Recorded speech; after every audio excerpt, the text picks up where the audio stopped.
Arlene and I just met Arlene. I mean, I knew of Arlene for years because of a dear mutual friend of both of ours. And I met her a few times. We bumped into, I remember bumping into you at the Apple store a number of years ago. We were both right. And I had to take a double, oh yeah, that's Arlene, because I didn't know her that well. But then COVID came. And so we formed a friendship of walkers. A few of us would meet a couple times a week, and we try at least a couple times a week to meet, and we would walk. And you know, when you walk, you talk. So we went through the mom and the grandma conversations, and we went through the some of the spouse conversations too. With when I had knew Arlene's husband Howard had passed away, and I knew I had heard his name many years ago because he was a very prominent orthodontist in the Kendall area. So if you had kids, you know, if your children didn't go to him, you knew someone else's children who went to him. So so we would talk, and she would talk about Howard, and we would talk about, you know, what we were binging, and of course we would talk about COVID and where we all were and when we were ever going to get out of this mess. And Arlene would start telling us about her book that was in progress, and one of our walkers, Arlene, had actually was, I guess, proofreading some of it for her. She was getting it. And so we kind of started to learn, and we went through the process with her. So it was like watching someone being a baby, you know, an expectant mother getting ready to have her baby. And this is a beautiful baby. I should go back a little bit because I didn't go on with my official introduction. You know, Arlene presently is the Associate Vice President of Academic Affairs at Union Institute and University. And she has recently been given a literary award for the 2002 Selfie Shortlist of it's called the Literary Award, the 2006 Selfie Shortlist. That's the name of Selfie is the name of the award, and she was on the shortlist. And it recognizes authors who write memoirs and autobiographies. That's a category she was honored in. So, you know, and she's written many, many articles, and her professional career is really to be admired. Now, getting back a little bit to the book. So,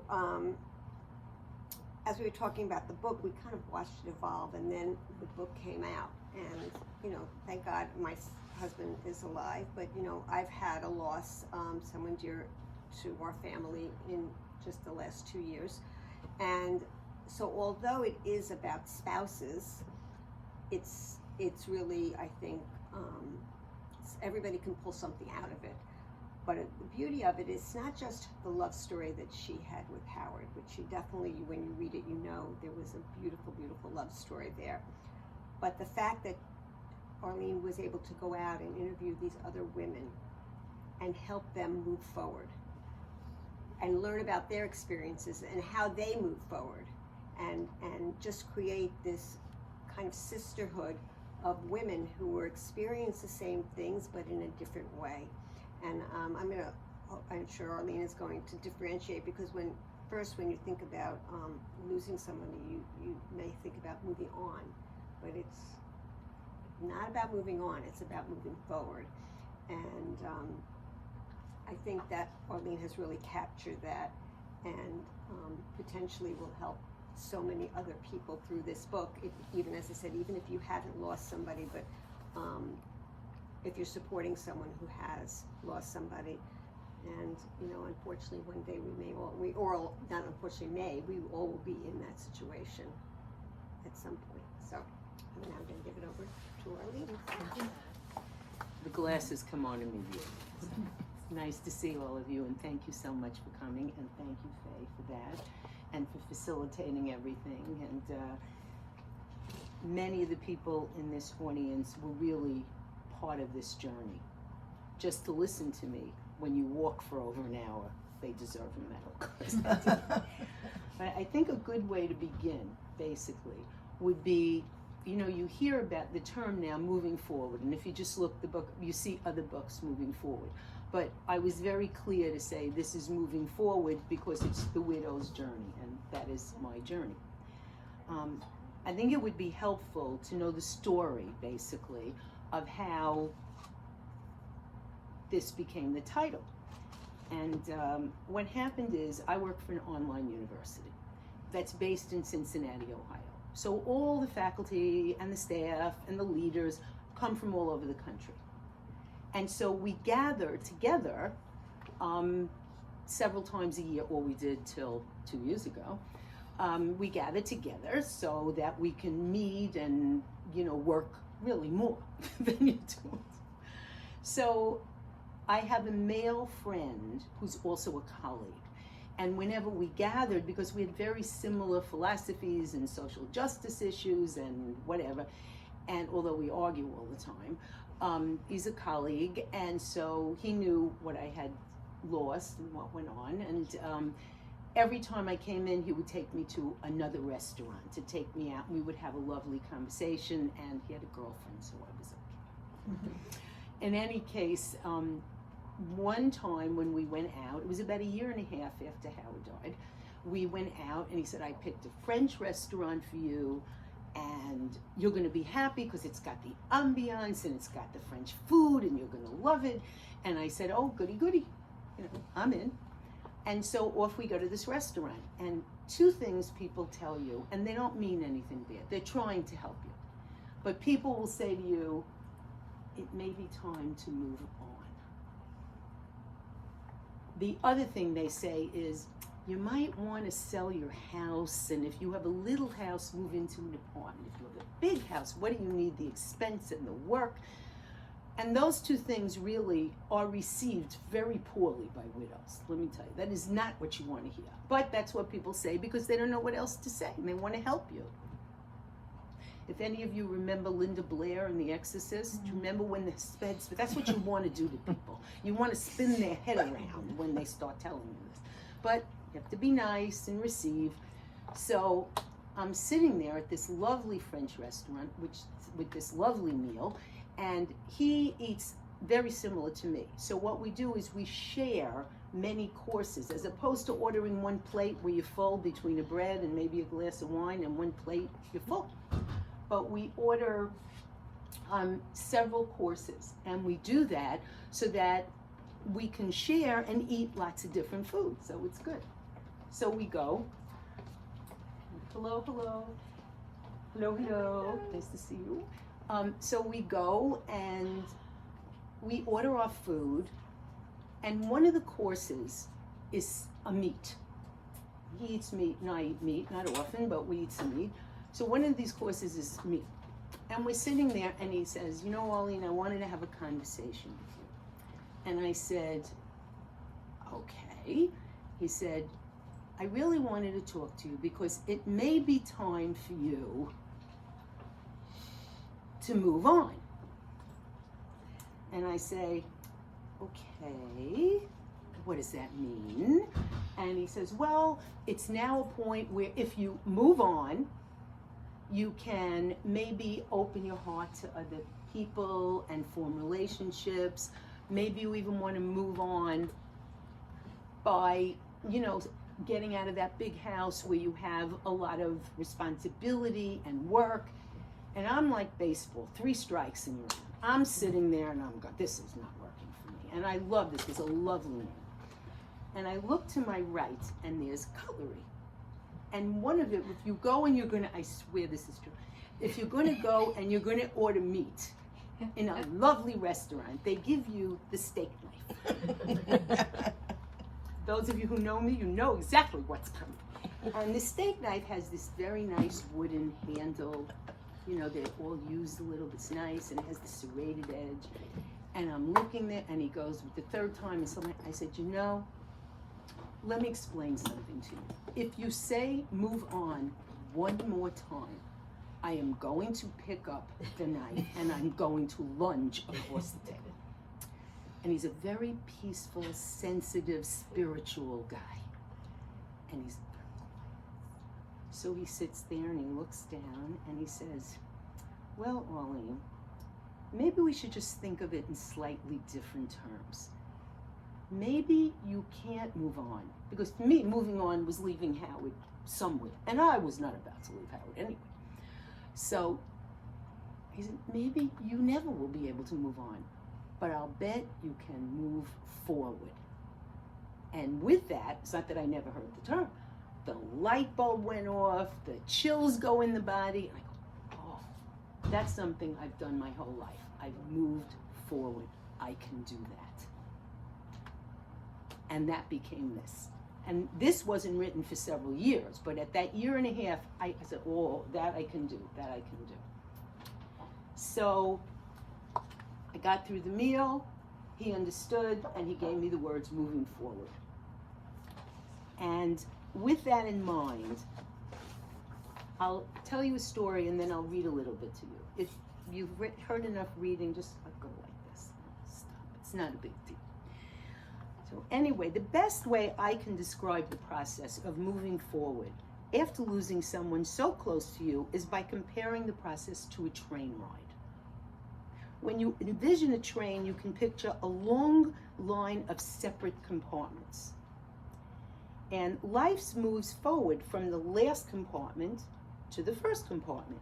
And as you progress in life, you slowly move from one car to the next, eventually shutting the door of one and opening the door of another, until it's time to move forward again. That moving forward, letting go of one door and stretching for the next one, often shakes every part of you. You know, like you see the train and somebody shaking between the doors, that's what you're like when you've got to move to the next compartment. Mostly you're trembling across the unknown. When I lost the love of my life, I was keenly aware of every single moment, often as if it were in slow motion. I chose to open the door and reach for the next compartment, still seeing the compartments behind me, but moving forward to the next one on my own. I find comfort in knowing I can always look back to see and remember everything inside of those compartments, while I also know there is so much to do in the one I'm in now. This book is first and foremost the story of my life with Howard from age 17 to 66. It began with a kind of chemistry that hits like a bolt of lightning. There is actually an Italian phrase for this, colpo dei fulmini, implying a thunderbolt so powerful and intense that it can't be denied. Love may strike this way at first glance, or it may develop quietly over time, from friendship through the first kiss to a quiet mutual recognition. But however it comes, there's no going back. Chemistry wins. For us, that chemistry took hold quickly and never let go for 50 years. I like to describe our life together as a kind of dance. Sometimes we waltzed and twirled effortlessly. Sometimes we engaged in very tight tangos. And sometimes we stepped on each other's toes. But we were always touching and taking turns leading. Since Howard's death, I have had to learn how to dance alone, to move forward with a partner I can't see or feel. I circle the room as the music continues to play and the room continues to spin, knowing I must keep dancing.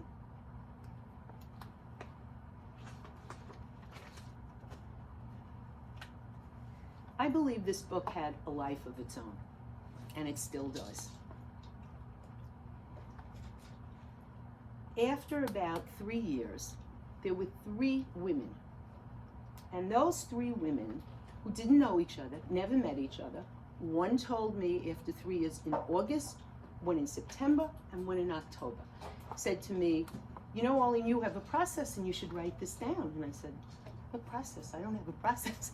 They said, yeah, you have like a goal for the year. And you meet this goal because sometimes we want to do something in the house and we're going to do it in March and then you don't end up doing it to the fall. But if you give yourself a whole year, you don't get angry. You go, oh, I have a whole year. This is going to happen. And it happens.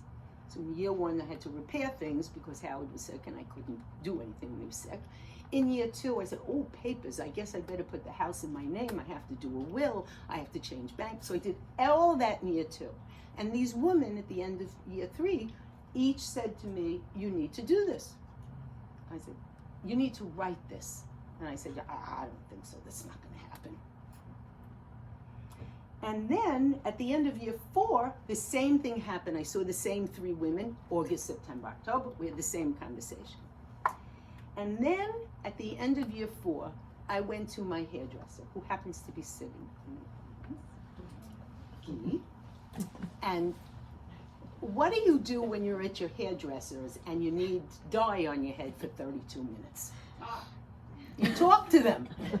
God knows what you tell them. God knows what they hear, what they think, but they're paying attention and they're hair. You know, I'm sitting 30. Yeah, he is. So he told me, he said to me, I said, you know, these 3 women, blah, blah, blah. Year 3, it's year 4. And he goes, they're right, Arlene. You should write this down. I have many people who get stuck, and there are others who move forward. And he said, I have 2 clients, by the way, number 1 and number 2. He said they came to me, and they also lost their spouses, one after 25 years and one after 47 years. And they came to me and they told me about how they stayed in their house, they fixed their house, and you should talk to them. And I said, well, that sounds very nice, but I can't go around calling somebody up and say, I have a dead husband and you have a dead husband, we should talk. They're going to think I'm a lunatic, right? So I said, but if you want to make an introduction, either call them or either email them, or the next time they come in.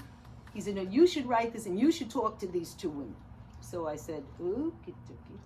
And sure enough, he did contact them and they wanted to speak with me. So that was all great. I was thrilled. I did meet with them. I talked to them. But it wasn't until year 5 that I actually started to write this book. And I'm going to read you something, because after those 2 women, this happened. In the process of writing the book, and quite by surprise at first, I was joined by 13 other widows, eager to share their stories with me. They came to see me one by one as a result of a few thoughtful people telling me they knew women who had been widows and I should call them. They brought them to me. I said, this book has a life of its own. And I like to think that I don't choose these stories, they come to me. The fact that these women turned out to be a diverse group with sharply differing experiences and perspectives was as unexpected as everything about this process. They come from different cultures, the Christian, Jewish, Black, Asian, Hispanic, European, and different countries. The United States, Japan, Portugal, France, Cuba, India, Jamaica. They are various ages from 34 to 82 and sexual orientations. Their spouses died from illnesses or accidents. Some of them had adult children at the moment their widowhood began. Some had teenagers, some had infants, and some no children at all. One actually had lost a husband previously, and this was his second. I hope that by sharing their experiences in my book, along with my own, I've presented a variety of role models so that for other women, and that the story of each woman in this book will be relatable to a particular reader who needs to hear it.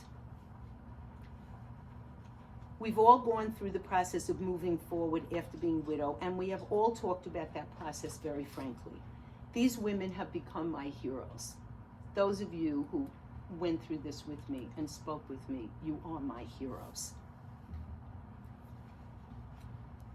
And the fact that they came and they were willing to share their stories, I am eternally grateful for that. I would like to talk to you about choices. I know we make choices and we don't even realize sometimes, but we make them throughout life. But when you are left alone, you are making choices that you never even dreamed of. Not because you're not capable, but you just never planned it. And so I've made different types of choices throughout the last X number of years. And the first group of choices I made, and I had no plan to do this, happened immediately. Right after Howard was buried, and I sat quiet for a week. Right after that, I don't know what happened, but I decided 3 things. I choose to wear black for a year. I choose not to listen to music, and I choose not to dance. How this came into my head, I don't know. But I will read you the rationalization which came. Wearing black is a traditional expression of mourning in many cultures, including our own. Though American widows today tend not to adhere to such rigorous customs, I decided this discipline suited me and immediately moved the rest of my clothes out of my closet, kept only the black ones. For 1 year, I'd focus my energies on getting through each day and maintaining my emotional sanity, not on what outfit I might need to wear. What I soon discovered that this choice not only freed me from issues of fashion, appearance, impression, it also set me on a path of simplicity. It became easier to move through the day, and at the day's end, drop my clothes in the laundry basket, take a really hot shower, and crawl into bed. When the next day arrived, simplicity prevailed once more. Year 1 went by in this fashion, or lack of it. No music. Whatever era we come of age in my case it was the 60s, we all remember beloved music and lyrics of the day. What's more, throughout the course of a long relationship, certain songs accrue special meaning. Music has a way of evoking memories, moments, and firsts, as nothing else can, and producing what's known as a frisson. That's a kind of shiver, like an electric shock that goes through you. I knew that getting through all the milestones of year 1, birthdays, anniversaries, special occasions, would be difficult. I decided it might be easier to weather these occasions without the additional associations, feelings called up by music that had become meaningful to Howard and me. One of these songs, Yes, I'm Ready, another, My Cup Runneth Over. Add to those the romantic strains of Johnny Mathis, Roberta Flack, and all the romantic slow dance music of those years. Operatic arias did that, Broadway show tunes, even Hallmark commercials. Those jingles could set off floods of feeling. So I made a conscious effort to avoid this stimulus during year 1, knowing that eventually these songs might provide comfort rather than pain. The no dancing part. Remembering the shared feelings, the closeness, the touch can be overwhelming when it's not there. I had often described life with Howard as a dance, so when that dance ended, it made sense for me to take a break from literal dancing. Again, this left me more able to focus on what I needed to accomplish. It also offered me an excuse for declining invitations to parties and gatherings, which spared me the experience of sitting at a table while the music and other couples spun around me. Not attending parties was a beneficial result of my moratorium on music and dancing. My choices fit together and they fit me. Those were my initial choices that happened immediately. Another year goes by, and you have to start doing certain things. One of which was I had the privilege of always entertaining. A nice house, nice wood table by the kitchen that was real cozy for some dinners, nice glass table, fancier dinners for work. So I decided to invite 2 couples for practice dinners. One were my friends Gail and Jim, who live in the community, and another was my friends Anna and Luis, who are from Portugal but live in Miami, but not in our area. So I invite Gail and Jim over, and I explained this is a practice dinner, don't expect anything. So I said, okay, what's the simplest thing? So I made a salad and shrimp and a veggie. And Gail said, I'll bring dessert. I said, oh, goody, goody. So I put out the salad, and everything's fine. It's green, it's got tomatoes, it's got what it should.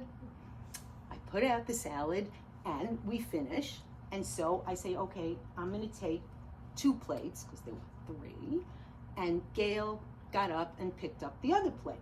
And I took the fork and the knife, whatever was with the salad, and I go over from the little wood table over to the sink.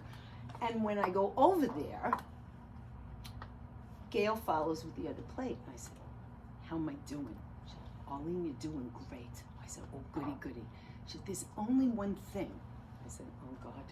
She said, well, when you took the fork and the knife from the salad, you cleared everything.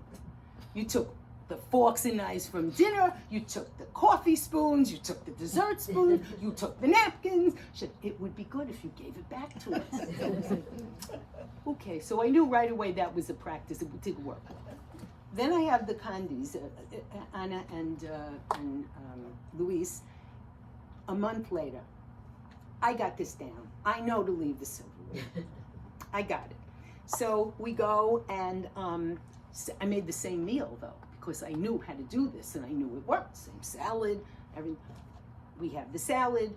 I took the right silverware away. Now I get the 3 plates to put the dinner on it. I put the shrimp on it, and I made rice in my rice cooker. Now I'm very proud of my rice cooker because it takes 2 hours to do brown rice, so I'm sure it's better because it takes 2 hours. So I go and I put the shrimp on the plate. They had the salad. I go over to the rice cooker, flip open the lid, and I realize I never put water or chicken broth or whatever in the rice is a brick. And I'm standing there like really like a fool, like this, banging on the rice. And Anna immediately gets up and she goes, I see what happened. Don't worry about it. You had some French bread with the salad. We're gonna have the rest of the French bread with the shrimp. Don't worry. And she makes the best chocolate mousse, so the meal was great. But those were my 2 practice things. Be certain that a year later I had them both back and the dinners were normal. They were fine. They were in practice. I left the silverware, the rice I never made again for anybody. But that was that. So those were experiences where it was a first. Was it a successful first? No. Did it help move me forward? Absolutely, because eventually I could have people to eat. This one I'm going to read to you because this is about you take a risk, you don't know what you're doing, and what happens is I was able to have my first real laugh. 3 years after Howard died, my friend Bud was planning a trip to Barcelona with a couple and invited me to join them. I said I'd think about it. Hung up the phone, looked in the mirror, and said, I don't think so. They were leaving in 2 weeks. How could I consider it? And Barcelona could have been Mars. When I mentioned the invitation to my daughter, she didn't hesitate. And she said, just go. Get on that plane and go. You can afford a ticket. Bud will take care of you, and you might even have a good time. And if you're not doing anything right, get on a plane and come home. Change the ticket and come home. I had never even met this other couple, ever. But I trusted Bud, and as you know, for those of you who know, I think trust is everything. So after a bit more thought, I embraced the idea and said yes. As it worked out, I had to travel to Spain and back alone. I found my way to the hotel without incident and was welcomed by warm and wonderful people. What I'd never expected, and I mean never, was that I'd experienced a major first on Sunday, December 18th, 2016, having survived walking with my old friend Bud and my new ones through what we call in Miami hurricane season. It was a torrential storm. It was coming down. My shoes actually fell apart as we were walking. It was horrible. And we went through this torrential rainstorm to a restaurant called Seven Portas. We took one look at our bedraggled, soggy selves and started laughing. My companions laughed, and I laughed right along with them. This was one of those exuberant, overpowering belly laughs, the kind I had not experienced in 3 years. We dried off as best we could, sat, ordered food, laughing all the while. I continued to laugh with the other woman. We just couldn't stop. And so happy tears started to come down from laughing. And along with that, my head almost hit the table because we were laughing so hard. So then they were laughing at me. Anyway, I had not really laughed in 3 years, but that night the spell was broken. So those were things that I tried to do that were very hard for me. A little bit later on, I also developed certain concepts. And when I did discuss some of these with the other widows, they said, that's right. And one of which was about being almost happy. It's a hard concept to understand if you haven't walked in these shoes. Because, you know, you lose your parent, and I'm not even gonna go if something happens to a child, but you lose your parent, you get through that. You lose your spouse, it's like you lost an arm after so many years.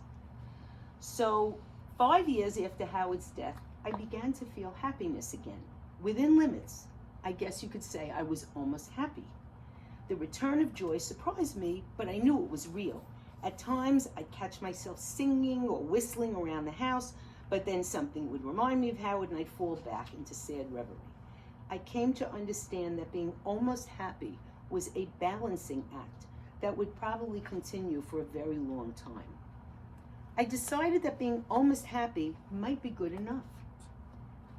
It wasn't really so bad to dwell in a peaceful state where I was fully able to enjoy the moment or the day or an experience. So what if challenges loomed on the horizon? That is part of moving through the world, something I am proud to be able to do. And the second concept, that actually when I spoke to every one of the other widows, the second thing they said to me, basically, was to get rid of negative people.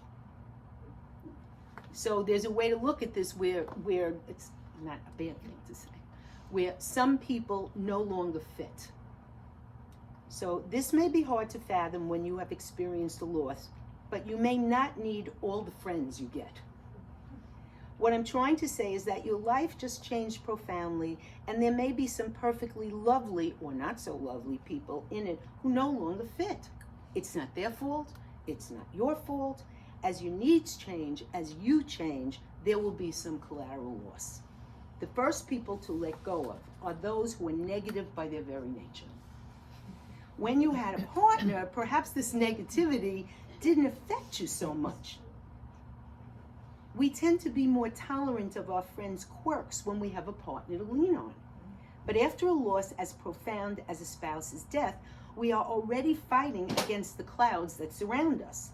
The last thing we need is someone bringing more bad weather into our lives. And I did have one widow who said this so much better than I could. She's a tough girl. And her name is Nettie. She's in the book. Nettie also advocated for the elimination of negativity. I have no time for drama, she said. I think of negative people, and I do love this phrase, as energy vampires. They suck the life out of you. It was just warm when she said this. And don't get me started on trying to fix them. That just is impossible. Sometimes you have to bite the bullet, get yourself some new friends who provide what you need, some measure of peace. And I would like to conclude, because I concluded in the book, so I'm just going to go right there. While widowhood isn't one experience, there are many things about it that do seem constant. I have shared with you many of the fears, concerns, problems, situations I have faced along my own path and gone on to interview others about these same matters. Should I stay in my marital home? Will I ever feel like seeking out a new partner? Why don't people understand that I don't want to join the party? And maybe I never will. Although the answers to these questions are as unique as the women with whom I spoke, I've discovered that we in the Widows Club, and I know a lot of don't like to be called widows, but that's what. feel the same way about a lot of things, and that in itself is extremely comforting. I'm not alone in this experience. I'm not the first to feel these feelings, and neither are you. If there's a theme running through this book, it is that of moving forward hour by hour, day by day, year by year. My journey is one illustration of how this might look, and each of the other women in this book have painted her own picture, shared her own processes, time frames, triumphs, and wisdom. And it has taken me a long time to gain the perspective necessary to write moving forward. But that has been part of my journey too. I am so much stronger and more capable than I was a few years ago. The view ahead has grown so much clearer, while looking back has become easier and less fraught with grief. I thank you for sharing a bit of my journey with you, and I wish you well along your journey.